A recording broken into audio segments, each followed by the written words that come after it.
Good morning. ഇന്ന് നമ്മൾ അടുക്കള പണിയിലേക്ക് കയറുകയാണ്.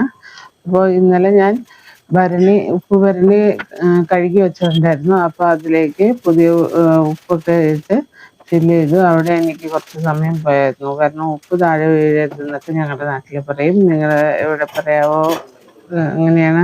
അതുപോലെ ഇത് കാളനാണ്. ഞാൻ മണം നോക്കിയത് നല്ല മണം വരുന്നത്. ഇന്നലെ സദ്യയുടെ മണം വരുന്നത്.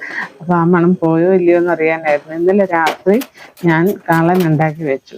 അപ്പോൾ ഇന്നത്തേക്ക് ഒരു കറി നമുക്ക് കുറച്ചുണ്ടാക്കിയാൽ മതി. അത് കഴിഞ്ഞ് ചോറ് വെച്ചതിന് ശേഷം ആ ചിരവയൊക്കെ ഞാൻ വർക്കേരിയെ കൊണ്ട് വെച്ചു. അപ്പോഴാണ് കുഞ്ഞിൻ്റെ കുപ്പി അവിടെ ഇരിക്കുന്നതാണ്.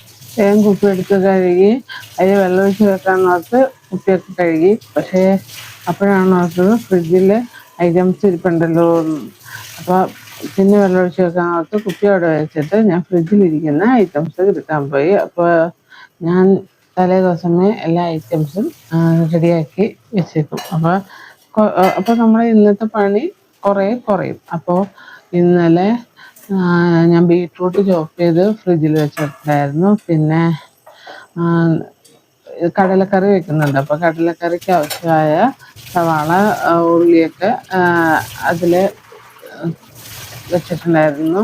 അത് കഴിഞ്ഞ് കടല ഞാൻ വെള്ളത്തിലിട്ട് വെക്കുമ്പോൾ കഴുകിയിട്ടാണ് ഞാൻ വെള്ളത്തിലിട്ട് വെക്കുന്നത്. എന്നാലും വെള്ളത്തിലിട്ട് അത് കുതിർന്നതിന് ശേഷം ഒന്നുകൂടി വെള്ളത്തിലിട്ട് കഴുകി എടുക്കും. അപ്പം ഇന്ന് അപ്പമാണ്. അതുകൂടാണ്ട് ഞാൻ ആ ബീറ്റ്റൂട്ട് ഒലത്തിയായിരുന്നു. അത് കഴിഞ്ഞ് കടലക്കറി റെഡിയാക്കി കഴിഞ്ഞപ്പോൾ ഞാൻ പാല് തിളപ്പിക്കാൻ വെച്ചു. അപ്പോൾ ഞാൻ പാല് എങ്ങനെ അരിച്ചാണ് ഒഴിക്കണം? നിങ്ങൾ എങ്ങനെയാണ് പാല് അരിച്ചാണ് ഒഴിക്കാറ്? ഞാൻ പാല് അരിച്ചാണ് ഒഴിക്കണം. അപ്പോൾ പാലും ഇത് റെഡിയായി. അപ്പോൾ എൻ്റെ അടുക്കളപ്പണിയെല്ലാം കഴിഞ്ഞു. പാല് തിളച്ചിട്ടുണ്ട്.